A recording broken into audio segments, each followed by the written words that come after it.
Madame, Monsieur, merci de votre fidélité. Bienvenue. C'est parti, 45 minutes de débat, des commentaires, analyse sur des sujets d'actualité, les points de la situation en République démocratique du Congo. C'est sur CCTV et particulièrement sur Kiosque chaque jour. Chadari, 86 milliards de dollars. Les candidats de la majorité a déballé hier son programme pour les 5 années à venir. Un projet très ambitieux pour la République démocratique du Congo. Il promet 4 grands axes dans son programme que nous allons scruter tout à l'heure avec des confrères qui sont avec nous sur ce plateau de Kiosque. Steve Mbikai, la démission réclamée à l'université de Kinshasa, des troubles encore hier au campus, au site universitaire. La liste des revendications ne fait que augmenter. Les étudiants demandent même l'érection, je ne sais pas moi, d'un monument en faveur de 2 étudiants morts lors de ces échauffourées. Ils demandent également le départ du comité de gestion de l'université de Kinshasa, tout comme de la coordination estudiantine. Il y a eu hier des gaz lacrymogènes, mais pas de morts hier. On va revenir sur la situation qui est très tendue au campus universitaire de Kinshasa. Les étudiants qui réclament également un deuil national en mémoire de leurs camarades. Autre sujet d'actualité, mobilisation dans les rangs du mouvement de libération du Congo, tout comme au niveau des Ensembles pour les changements. La dynamique de l'opposition, nouvel élan. On attend demain l'arrivée de Martin Fayulu, le candidat commun de l'opposition. Ces jets ne vont pas fouler l'aéroport d'Endjili, moins encore tout ce qu'il a comme arsenal. Il va prendre un régulier et arrivera demain sous le coup de 3 heures à Kinshasa. Premier test donc pour ces candidats de l'opposition. Voilà donc le menu de votre magazine. Cher Tiani Peter, nous ne te oublierons pas. Nous sommes de cœur avec vous. Christian Bossembe pour scruter tous ces titres développés tout à l'heure. Bonjour. Salut Serge. Bienvenue. Hein. Merci. J'allais dire l'Osako. Va pas la joy. Ngamo. Oh, nie. Très bien. En fait, je pense à Peter Tiani. Oui. Je l'ai rendu visite en prison la fois dernière. Je pense aussi à Rodrigue et Enceinte qui ont été massacrés, tués. Ils sont tombés sous les balles de l'intolérance et surtout du manque du professionnalisme de nos policiers, il faut le dire comme ça. Mais je regrette que le chef de l'État ne se soit pas rendu sur place parce que ça aurait été une très bonne chose pour lui.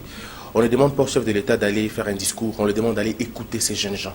On lui demande juste d'aller écouter ces jeunes gens qui sortent, qui passent ne serait-ce que 2 heures de sa journée d'aujourd'hui avec ces jeunes étudiants, qui passent les temps dans l'auditoire où Hyacinthe était tombé, qu'il parte voir lui-même les lits sur lesquels Hyacinthe était finalement allongé. On va parler tout à l'heure de Lilikine. Revenons quand même. Vous avez suivi l'audio de votre gouverneur là, beaucoup aussi c'est qui?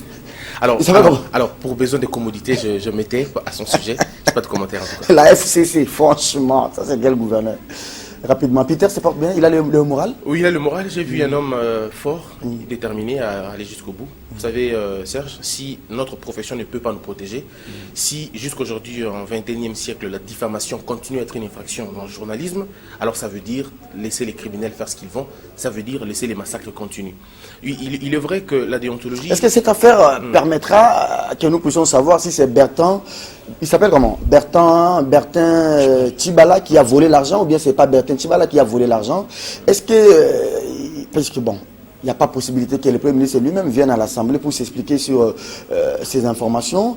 Est-ce que ce procès Tiani, une fois fixé, permettra à ce qu'on ait vraiment assez d'informations, comment le Premier ministre loge l'argent chez lui, 400 000, 500 000, est-ce que ça va aider à la manifestation de la vérité? Serge, je vais te dire, c'est sidérant. Rossi Chimanga est décédé.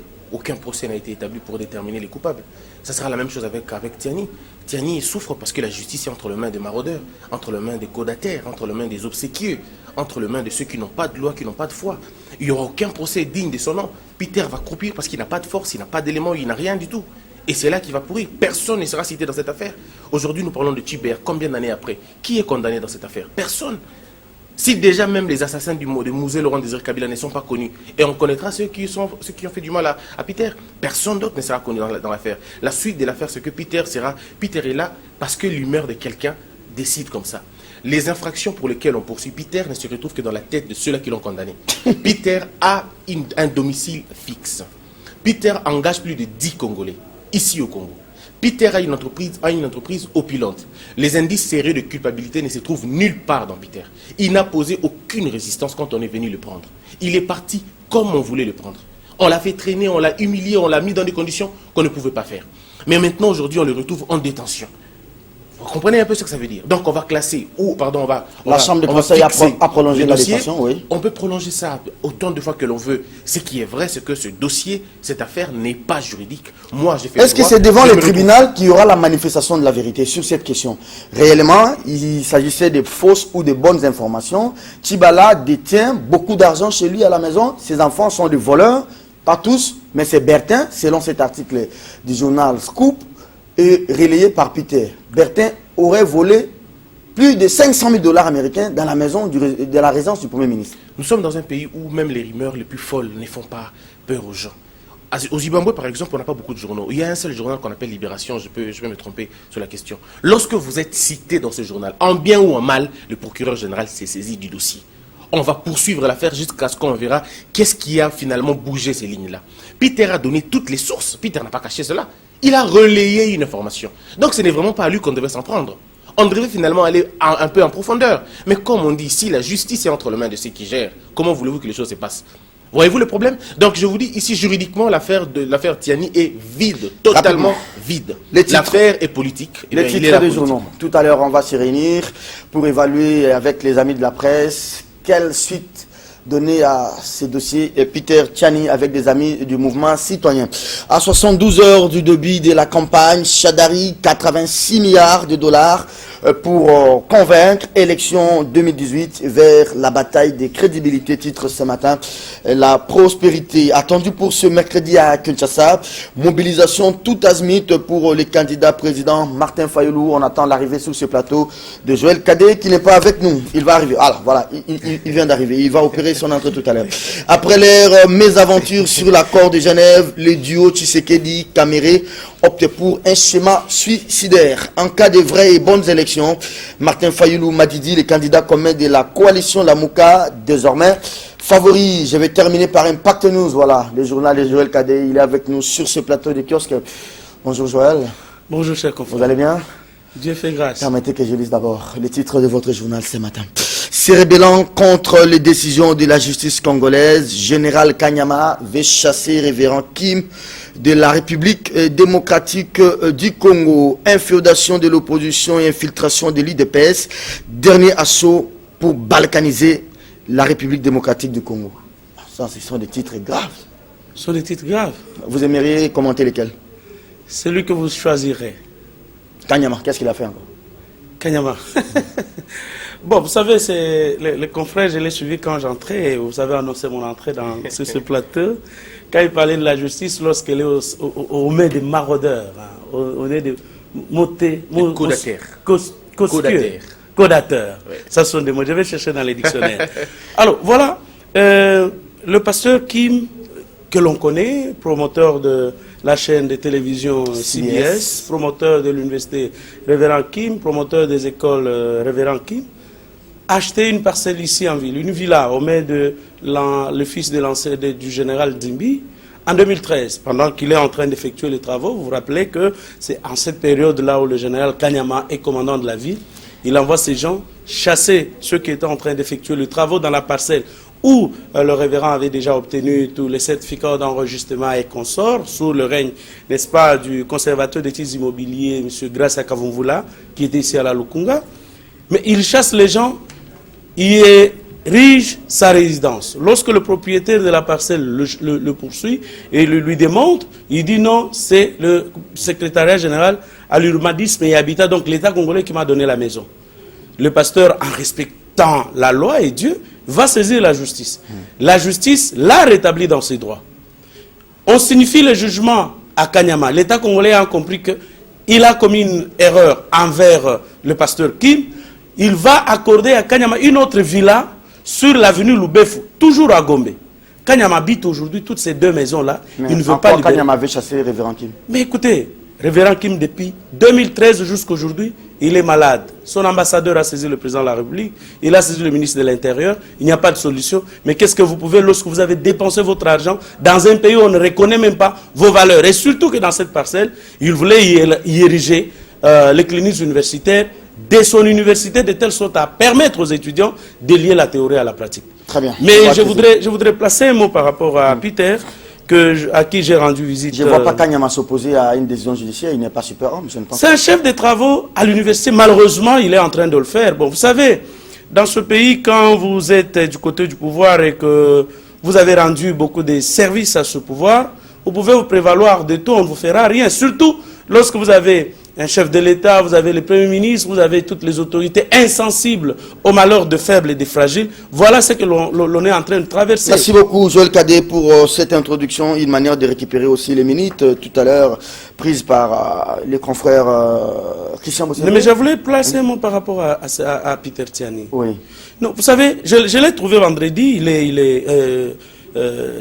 est fort, il a son moral à un bon point, mais est-ce que le procureur général, près la Cour de cassation, peut poursuivre d'abord pour savoir si l'argent avait été brassé, oui ou non, dans la maison de Tchibala? Est-ce qu'on peut répondre à cette question? Non, ça c'est la cour constitutionnelle, parce que Tchibala est justiciable devant la Cour constitutionnelle. Oui, mais même je crois, le procureur près la Cour constitutionnelle peut poursuivre. Pour savoir, est-ce que, quand on peut voler 400 000 $ dans une maison, et que ce sont les neveux, les oncles qui sont dans la résidence de Tchibala, qui ont été soupçonnés. Vous savez, quand vous habitez dans une maison et que vous avez été appelé dans votre village, vous avez été appelé en bougement, et comme Tchibala nous a fait faire 3 heures à l'aéroport dans l'avion l'autre fois. La semaine dernière, oui. Alors, vous avez quitté le village, vous êtes venu ici et qu'on vous traite de voleurs. Ça fait très très mal. Et que ces gens, ce sont eux qui ont rapporté l'information aux journalistes. Ce ne sont pas les journalistes qui sont allés dans la maison de Tchibala pour cueillir l'information. Est-ce que le procureur général peut répondre? Mais alors, c'est combien d'argent il y avait dans sa maison? Est-ce qu'a-t-il une émission de billets de banque dans sa maison pour en avoir autant? Parce qu'on ne peut voler 400 000 que lorsqu'on en a des millions et des millions. Et comme Mon qui a dit qu'aujourd'hui, Tchibala brasse plus de 66 millions de dollars dans sa propre maison. Mais alors, il faudrait que la justice rétablisse d'abord la vérité, parce que je pense l'avoir dit le jour où il a été arrêté ici. Peter Delon-Deprez n'est pas concerné par le délit de presse. Si délit de presse est établi, si diffamation est établie, si imputations dommageables sont établies à l'égard, n'est-ce pas, de Peter Tiani, en tout cas, il n'est responsable ni en tant qu'auteur de l'article, ni en tant que présentateur. Vous n'entendez pas la voix de Peter Tiani dans la présentation de l'élément, et vous ne le voyez pas lui-même être l'auteur de cet article qui a été publié par ce groupe RDC. Allez, on va évaluer la question tout à l'heure. Il y a une grande réunion de journalistes sur la question Peter Tiani. Quelle suite réservée à Tchibala? Oui, ce matin, Eliezer Tambouema réveillé du sommeil. Je lui ai dit que nous allons nous retrouver juste après l'émission pour évaluer. Direction université de Kinshasa. Madame, messieurs, la tension monte. Hier, encore des gaz lacrymogènes contre jet de pierre. Il y a une longue liste de revendications des étudiants. Franchement, je ne sais pas si ce n'est plus la reprise des cours tout simplement, mais les étudiants réclament maintenant le départ des Mbikaï, le départ du comité de gestion. Il était prévu une assemblée générale des professeurs aujourd'hui pour une rentrée la reprise des cours apaisés. Cette assemblée générale, selon un confrère qui m'a fait le message, comme un professeur, l'assemblée est reportée pour raison d'insécurité sur le site universitaire. C'est pour le vendredi. Il demande l'érection des monuments en mémoire de 2 étudiants, 2 jours de deuil, et aussi que les comités des étudiants soient invincés des revendications.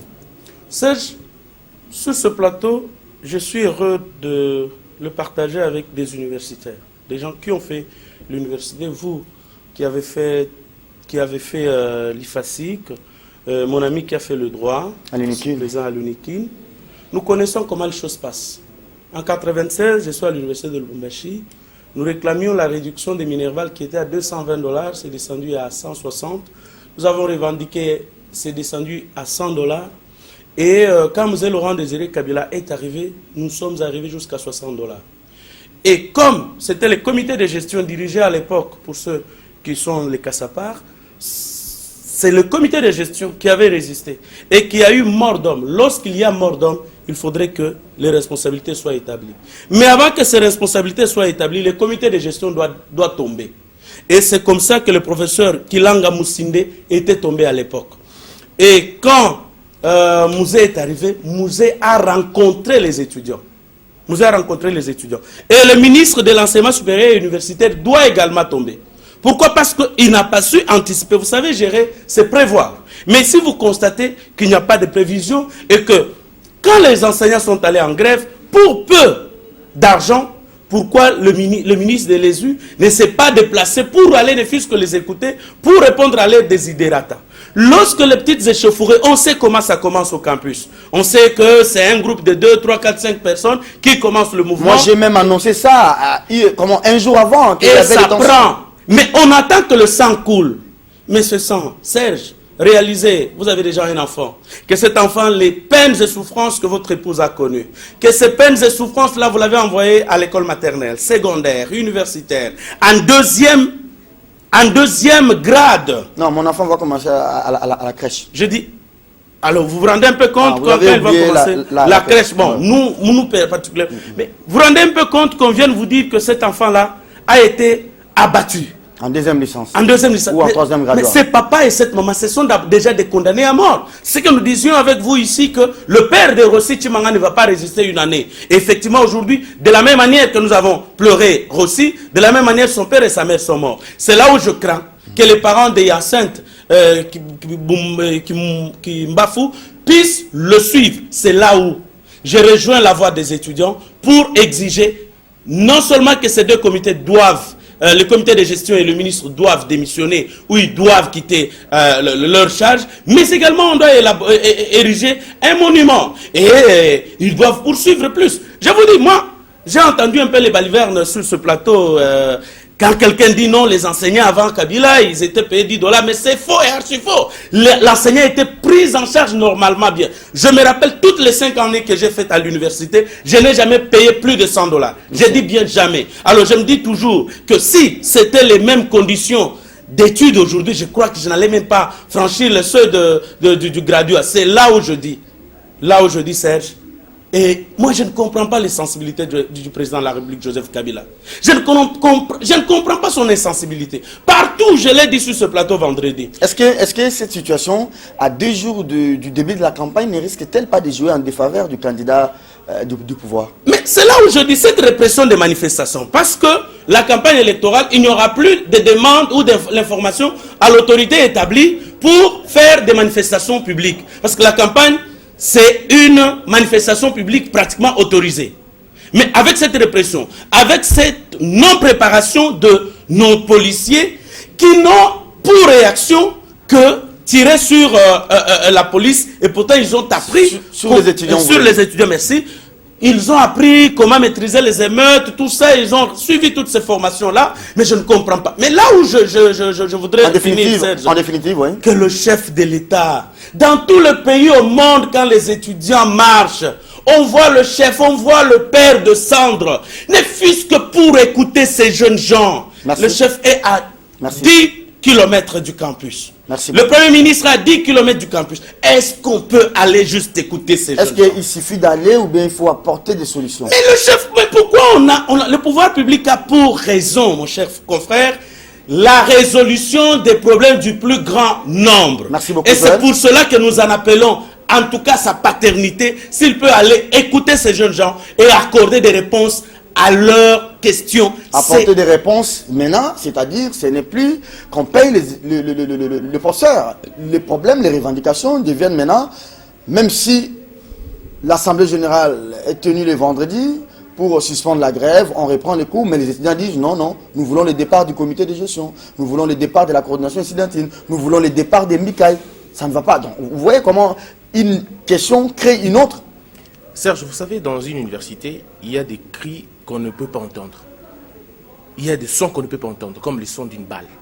La science a horreur de la brutalité. Les sifflements On ne peut pas, dans une université qui est un sanctuaire intellectuel, qui est le sommet de la pyramide de la connaissance d'un État, qui est le laboratoire de la vie, que l'on entend des coups de balle. Ce n'est pas possible. L'université n'est pas un champ de bataille où l'on pourra abattre les étudiants. Imaginez-vous, monsieur le président de la République, à sa fille qui va à Tassok ou dans une université quelconque, mais que sa fille n'est pas rentrée parce que l'imprudence d'un militaire a conduit à la mort de cette femme, de cette fille-là. Est-ce qu'on imagine ce que ça veut dire? On imagine aujourd'hui que l'enfant du Premier ministre ou de monsieur de l'Assemblée nationale ou même de n'importe qui Son enfant ne rentrera pas à la maison parce que son enfant est tombé par coup de balle. Et ces enfants n'ont pas demandé le départ de Kabila. Non. Ces enfants n'ont pas demandé le renversement du pouvoir. Droit à l'éducation. Ils ont demandé un droit constitutionnel, le droit à l'instruction. Pas pour aller draguer les femmes, pour aller construire votre pays. C'est-à-dire les gens demandent, aidez-nous à vous aider, aidez-nous à aider l'État, et vous les abattez. Est-ce qu'on est sérieux? Qu'est-ce que vous envoyez, le message que vous envoyez aux autres, ça veut dire vous terrifiez l'université. À un moment donné, vous jetez de l'opprobre à cette université-là. Qui peut envoyer encore son fils aller là-bas? Comment nous associons marche aux tueries? À chaque fois que les enfants voudront marcher, ils se rappelleront, on peut mourir. Ça peut être le dernier jour. Alors, mais ça veut dire quoi? Permettez-moi, Serge, pour vous faire comprendre encore le centre de concentration de ce régime. Regardez pour l'affaire de la CENI. On a dû prendre les véhicules militaires. On a pu prendre les hélicoptères. Mais à Béni, où les gens meurent pour la sécurité nationale, il n'y a pas de voiture, il n'y a pas de véhicule, il n'y a pas d'hélicoptère. Mais les hélicoptères sont prêts pour aller pour aller organiser les élections, pour concentrer le pouvoir. Donc le centre d'intérêt ici, ce n'est pas la conservation de la paix, mais plutôt la conservation d'un pouvoir et de manière malhonnête, de manière brutale. Un pouvoir pour le pouvoir ou bien un pouvoir pour servir? Écoutez, un pouvoir pour se servir et pour s'enrichir, pour installer un système d'enrichissement illicite et national. Maintenant là, nous sommes face... Montesquieu dit dans son livre Esprit de loi, il dit « Un empire qui fonde son pouvoir par les armes le perd très souvent par les armes. » Et moi, je crains que ce soit le cas. Mais moi, je pense, comme Joël, mon aîné, vient de le dire, je pense simplement que le chef de l'État devait se rendre sur le campus. Pourquoi se rendre sur le campus? Parce que d'abord... Bika lui-même ne sait pas y aller et vous voulez envoyer les chefs de l'État. Je me suis décidé de ne pas parler de cet absent intellectuel. Je ne parlerai pas de lui. Monsieur n'a aucune brillance dans ce qu'il fait. Aucune. Donc je ne mérite pas perdre ma salive pour parler de cela. Je voudrais bien parler de ce qui est beaucoup plus important. Le chef de l'État. Je voudrais parler de l'Assemblée nationale, le président de l'Assemblée nationale. Il est le président du peuple. C'est-à-dire...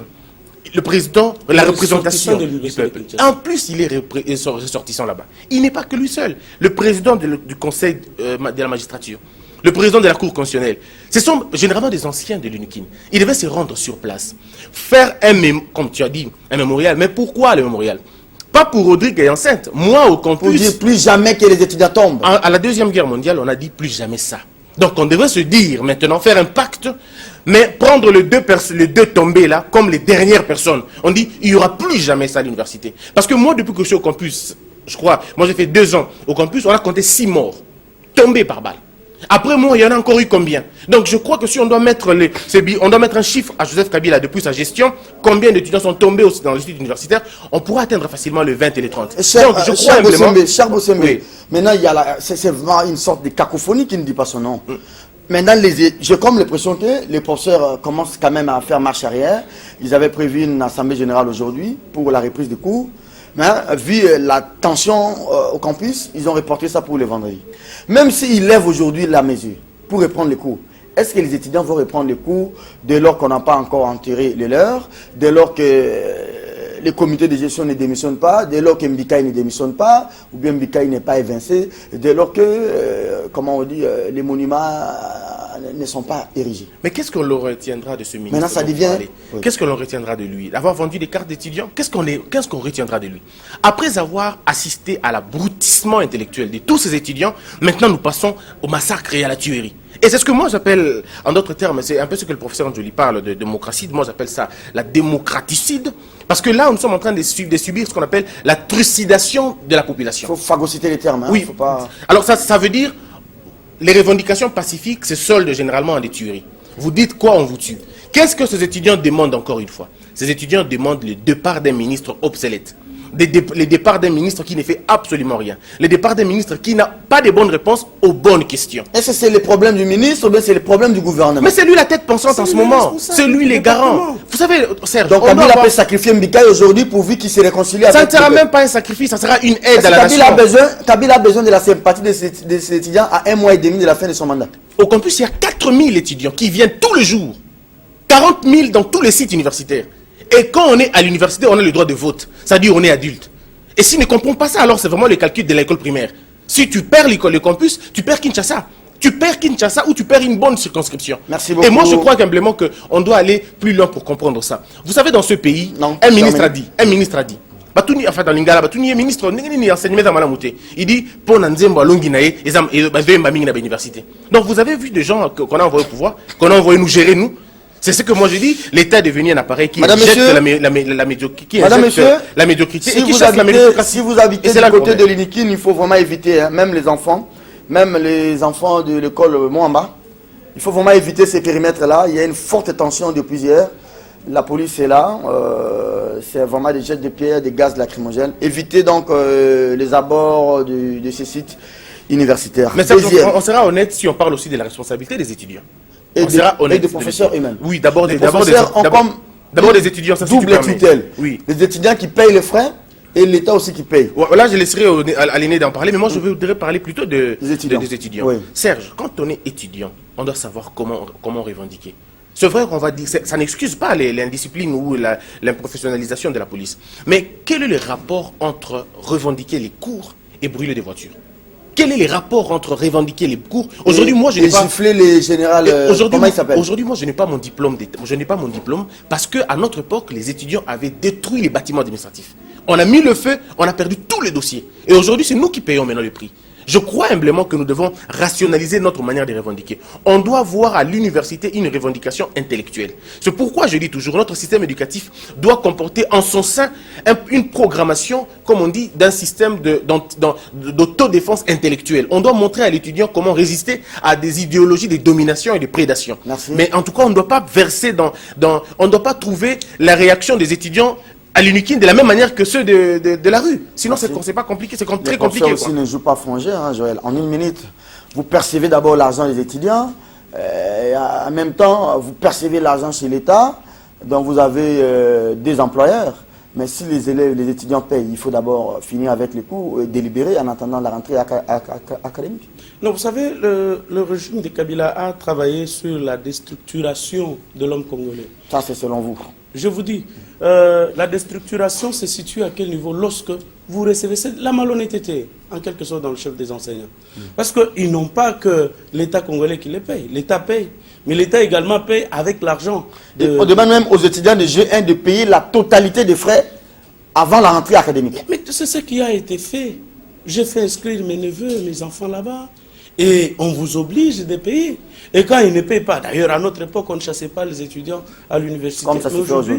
On commence même à chasser les étudiants, Joël. On leur oblige de présenter les reçus à l'entrée. Et moi je me dis, si on chassait les étudiants, parce que moi d'ailleurs, venant de rien, non, on payait les derniers. C'est-à-dire, même l'inscription à la session, là, on paye après ce qu'on appelle aujourd'hui l'enrôlement. Merci beaucoup. Allez, on prend le deuxième thème, le tout dernier, processus électoral. D'abord, on commence par les candidats de la majorité, les candidats FCC, Emmanuel Ramazani Chadari, qui rend public son programme.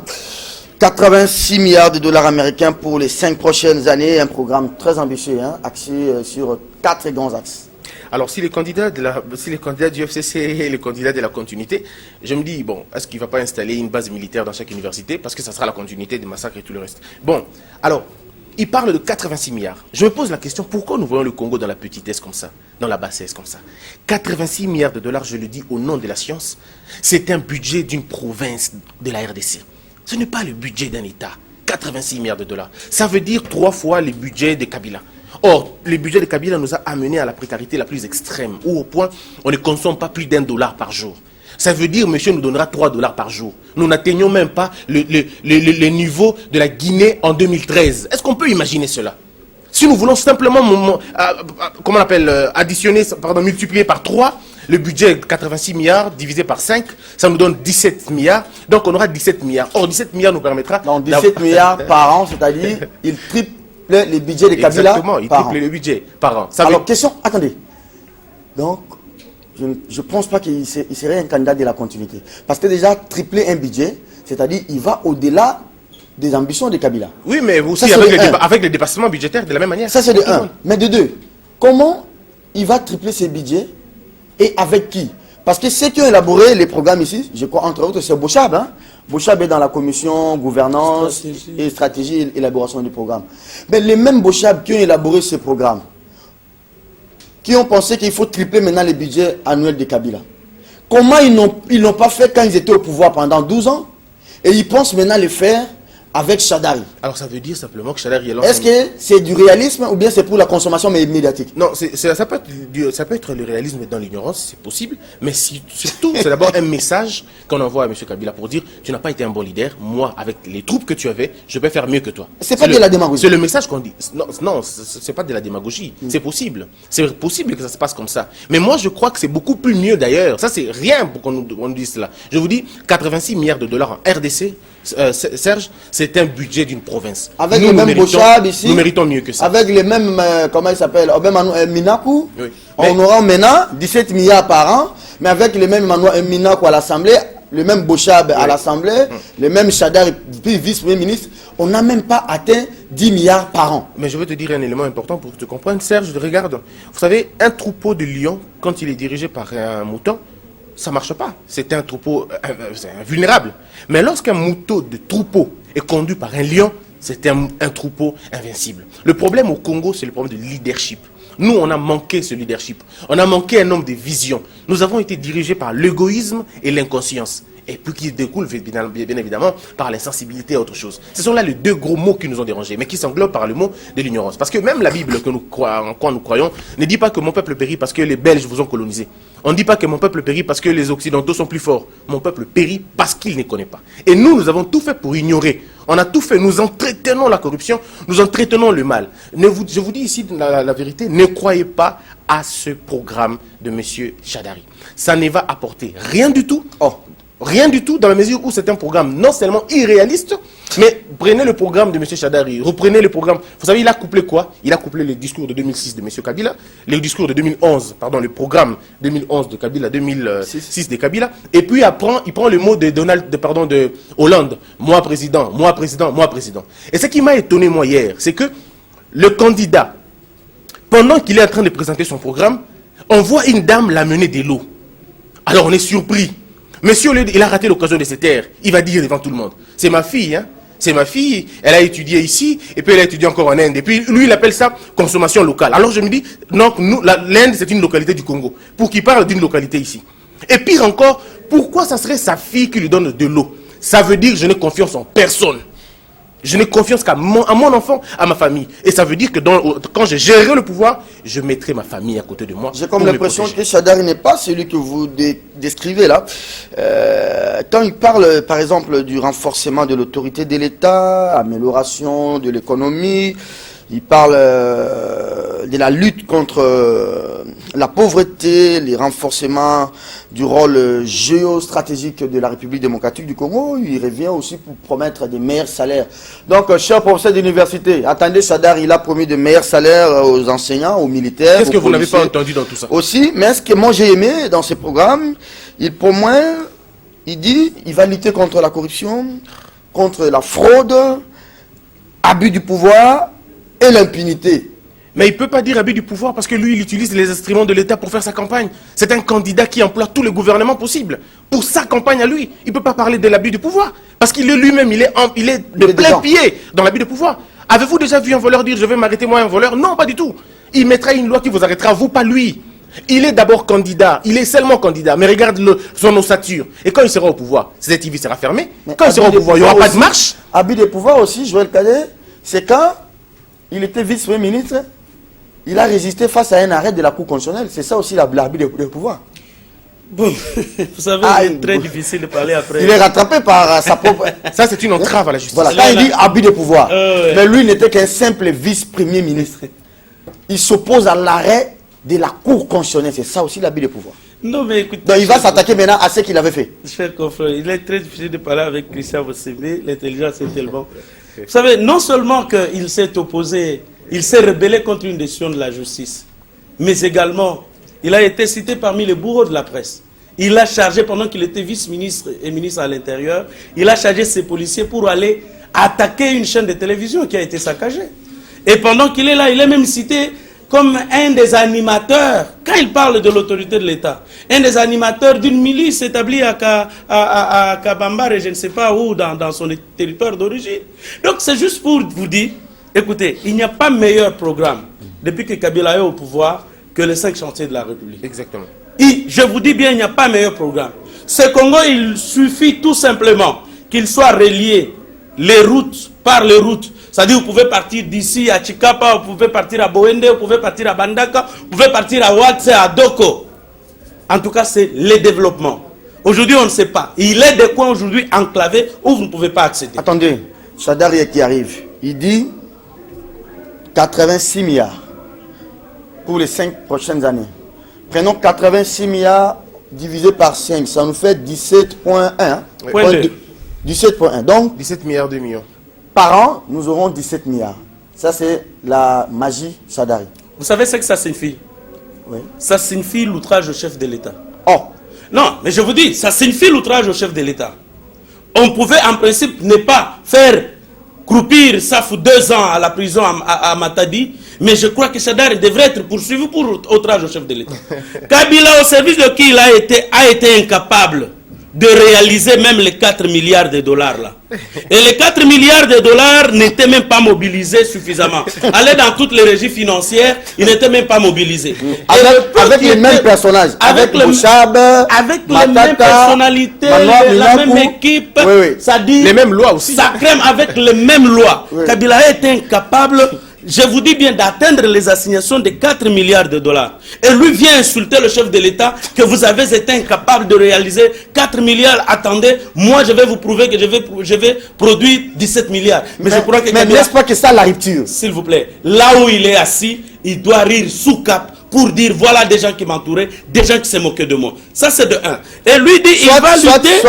Soit c'est de la monquerie vis-à-vis du chef de l'État, soit c'est l'irréalisme. Non. Il n'y a pas de réalisme. C'est un affront. Comme Scoop RDC l'a dit. C'est un affront, c'est un outrage, c'est une insulte, c'est une diffamation. Non, vous aimeriez que Chadari vienne avec un budget de 25 milliards non, mais écoutez, pour les 5 années à venir. Écoutez, quand il parle de la fraude et de la fraude et de l'impunité, de la corruption. Impunité, corruption. Mais qui ne l'a pas dit? Le chef de l'État lui-même l'a dit. À travers son conseil spécial en charge de la lutte contre la corruption et consorts, il a dit que ce pays, on produit combien? 15 milliards de dollars vont dans les poches des individus. Mais on devrait d'abord poursuivre ces individus. Kabila nous a promis en 2006 que les portes de prison seront grandement ouvertes. Mais ces individus pour qui? Ces individus pour sont... les jeunes gens, les 17 activistes calmement. du mouvement citoyen. Restons dans les projets. Peter Tiani. Non, c'est là où nous sommes, Serge Kabongo. Il ne faudrait pas qu'on se trompe. Kabila a promis que les portes seront ouvertes. Donc il ne faudrait pas qu'on tombe. Attardons-nous sur Chadari, sur les projets. Nous voulons vraiment de ces débats. Hein. Comment il va créer de l'emploi, comment il va desservir nos villes et territoires en eau et en électricité. Est-ce qu'il en a des capacités? D'abord, le moyen, où les trouver, avec quel homme, avec les mêmes hommes-là qui ont géré hier, avec un budget de 5 milliards ou 4 milliards par an. Ils pensent que il va comment les injecter quelques produits pour maintenant que nous puissions avoir un budget. C'est ça maintenant, le vrai problème, on le disait, hein, c'est le problème du bilan maintenant. Serge, transformer la RDC, ce n'est pas quelque chose de difficile. Ici, nous avons eu, Christian l'a dit, un problème de l'inconscience, de l'insensibilité. Ouais. Mais je vous dis que le Congo a les ressources naturelles, a des ressources humaines qui peuvent permettre que le Congo puisse décoller dans moins d'une année. Merci beaucoup, tout Joël, ce qu'il faut, je vous en prie, ouais. Tout ce qu'il faut, c'est juste la volonté politique. Merci, Joël. Et c'est cette volonté politique qui a manqué à l'équipe qui vient de sortir. C'est que Bouchab et compagnie ne nous ont pas dit, avec Chadari, comment ils étaient autour du chef de l'État. Ils n'ont pas trouvé les 17 milliards par an là. Maintenant que Kabila quitte, et ils disent ils vont trouver maintenant les 17 milliards. On les appelle des croque-morts politiques. C'est-à-dire des gens qui accompagnent quelqu'un à la mort, au cimetière. Ils vous disent on va vous accompagner à aller mourir. Ici au Congo, nous avons des croque-morts politiques. Des gens qui reproduisent le système du moboutisme sans les avantages du système. Des gens qui reproduisent le système colonial sans les avantages du système. Alors Fayoulou arrive aujourd'hui, donc ça, il arrive demain, Fayoulou. Je vois des grandes mobilisations au MLC, Ensemble pour le changement, Nouvel Élan, la dynamique. Test grandeur nature, hein, on va voir. Déjà il y a des problèmes. Ils devaient venir avec les jets de Jean-Pierre Bemba, ils ont refusé. Katumbi a donné les jets, ils ont refusé l'atterrissage de ces jets. Il viendra finalement par un régulier, il arrive ici sous le coup de 12h, 12h30, 13h. Serge, je suis sidéré parce que j'ai comme l'impression que l'opposition est en train de préparer la consécration de la réussite de Chadari. On est en train de préparer la légitimation de sa victoire. Et pour que sa victoire soit de plus en plus incontestable. Une opposition divisée est une opposition qui va perdre sans effort. C'est écrit où? C'est écrit dans l'histoire de notre pays, dans la jurisprudence de notre pays. Tshisekedi, dans sa plus grande gloire, a perdu les élections. Bemba, dans sa plus grande gloire, a perdu les élections. Et l'homme intelligent est celui qui voit les passer. Dans cette guerre de Fayoulou et Katoum et comment on appelle, Félix, non, attendez, il faut pas personne le nom sur qui pèse l'opprobre de la République. Parce qu'eux-mêmes avaient signé ça. Non, ça c'est quelle signature? C'est quel document? Je n'ai jamais vu depuis que j'ai commencé à étudier ma vie un document où l'on jetterait l'opprobre parce que quelqu'un n'a pas respecté sa signature. Dans ces cas, Macron serait sur l'opprobre. Dans ces cas, Obama serait sur l'opprobre. Donald Trump serait sur l'opprobre. Et beaucoup de gens seraient sur l'opprobre. Trump n'avait pas pris cet engagement. Non. Il y a des gens qui ont pris un engagement. Serge, je vais vous dire une chose. On dit en droit, lorsqu'il y a dol, c'est compliqué. Lorsque les prémices sont mauvaises, c'est tout compliqué. Déjà, sur cette affaire, il y a beaucoup d'inconscience, beaucoup de fautes de part et d'autre. Mais moi, ici, je suis en train d'appeler à l'unité. Je me dis, il est encore grand temps. Que Fayoulou ne se trompe pas, il ne gagnera pas les élections seul. Que Félix ne se trompe pas, il ne gagnera pas les élections seul. Il y a lieu qu'ils se rencontrent, encore une fois. Comme on connaît déjà les 3 dissidents, on connaît 2 dissidents et un qui a été élu, qui s'entendent sur 2 points. Ils se disent, ok, si nous ne voulons pas les élections, soyons ensemble, faisons un bloc et n'allons pas. Très bien. Si nous voulons aller aux élections, allons-y comme ça. Trouvons un candidat. Parce qu'entre Fayoulou et et Félix, il y a 2 choses. Il y a l'un qui a des choses et l'autre n'en a pas. Fayoulou a les capacités intellectuelles que Félix n'a pas. Et ça, c'est incontestable. Je vous dis, il a un parcours politique que Félix n'a pas. Ça, c'est incontestable. Mais ce que Félix a, Fayoulou n'a pas non plus. Félix a un héritage politique incontestable. Félix a un poids politique incontestable. Ça veut dire que le 5 s'associe au 10, ils vont former ce qu'on appelle l'attaque et la défense, ils réussiront. Mais s'ils partent de façon, comment on appelle, dispersée, eh bien on aura une équipe qui ne va qu'à l'attaque et qui n'a pas de défense. Est-ce que demain, le nombre de gens qui vont venir accueillir Fayoulou, demain, on en a vraiment besoin aussi pour... Non, Serge, à ce stade, non, la rue n'est pas l'électorat. Okay. Si la rue était l'électorat, Hillary Clinton serait au pouvoir. Donc que des gens soient nombreux ou pas, ce n'est pas ça. Le plus important, ce n'est pas ça. C'est qu'ils rentrent d'abord. Oui, le problème qu'ils rentrent. Si Félix rentrera aussi samedi, qu'ils se rencontrent, qu'ils peuvent parler. Ils appellent Vital Kamerhe, ils essayent de discuter pour dire, voilà la direction. On peut encore parler avec quelqu'un qui signe et puis qui réunit ça. Oui, c'est très important si vous mettez tout sur la table. Ici maintenant, le contexte politique actuel n'a pas besoin d'un diplôme. Ça, je vous dis la vérité. Mais l'idéal réel congolais a besoin d'un homme qui a un diplôme. On est d'accord. Mais le contexte actuel, on n'en a pas besoin. Alors il faut faire un choix. Ou nous allons ensemble, nous gagnons, ou nous allons de façon dispersée, nous allons compter les erreurs et ça sera humiliant pour nous tous. On peut aussi gagner avec Chadari, qui vous dit que gagner, c'est-à-dire que le pouvoir passe demain. C'est très difficile. Fayoulou arrive, hein. Premier test pour le candidat, soutenu par Katumbi, soutenu par Bemba, Mouzitou, Matungulu. Bon, j'espère qu'il sera bien accueilli. J'espère également que la Kinshasa va se mobiliser pour l'accueillir. Je demande à toute la population de Kinshasa d'aller l'accueillir à l'aéroport. Mais il faut souligner une chose. Les 20 dernières années, je l'ai écrit dans l'apparition de ce matin, les 20 dernières années, le régime s'est beaucoup plus assis sur la fabrication des vedettes et des stars. Et ces stars qui ont été fabriquées, c'est comme l'équipe Oudjana, c'est-à-dire les gens jouent dans Oudjana pour être recrutés dans des grandes équipes. Et c'est ce qui fait que aujourd'hui, on n'est pas derrière un idéal, on n'est pas derrière des objectifs, on n'est pas derrière des politiques publiques, on est derrière des noms. C'est-à-dire on est derrière Félix Tshisekedi, derrière Fayoulou, on est derrière Bemba, et ça ce sont des vedettes. Chadari. Des Chadari. Ce sont des vedettes, ce sont des stars.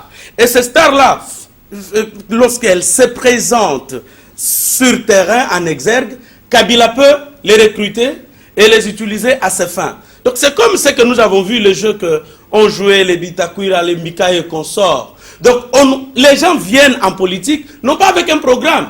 Et comme l'ennemi rwandais a compris que le Congolais est facilement fascinable derrière les végétariens et derrière les stars, et on vous présente ces stars-là, on ne se pose pas de questions. Bon, écoutez, Fayoulou vient avec quel programme?